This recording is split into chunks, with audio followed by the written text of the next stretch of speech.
ఆంధ్రప్రదేశ్ ముఖ్యమంత్రి Chandrababu Naidu good Friday good news 8,000 మంది పాస్టర్లకు నెలకు 5,000 రూపాయలు ఇస్తున్నామని ఇప్పుడు ఇవ్వడం ఏంటి అంటే ప్రవీణ్ పగడాలది హత్య అని కోట్ల మంది క్రైస్తవులు ముస్లింలు హిందువులు బయటకు వస్తే నోరు మూయించడానిక పాస్టర్ల ద్వారా మీరు హిందువుని క్రైస్తవులు చేసేస్తున్నారని రెచ్చగొట్టే మాటలు చంద్రబాబు నాయుడు గారు ఇచ్చారు కదా, ఆ తర్వాతే కదా పవన్ కళ్యాణ్ స్టార్ట్ చేశాడు.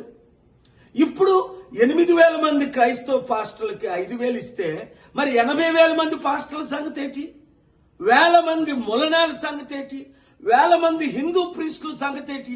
అందరికీ ఆర్టికల్ 14 ప్రకారం న్యాయం చేయాలి కదా. దైవజనులారా, మన ఆత్మను మనం అమ్ముకుంటావా ఇస్కరియోతు యూదాలాగా? అయినా ఆయన సొంత డబ్బు లక్షల కోట్లు దేవుని మనకి ఇస్తున్నారా?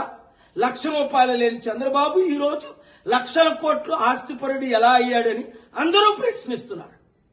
రండి కలిసి పోరాడదాం, మనం అమ్ముడు పోవద్దు, మన పార్టీని మనం గెలిపించుకుందాం. 7569441275 ఈ కుటుంబ కుల అవినీతి పార్టీలకి గుడ్ బై చెబుదాం, మనల్ని మనం కాపాడుకుందాం. ఈ వీడియో అందరికీ షేర్ చేయండి.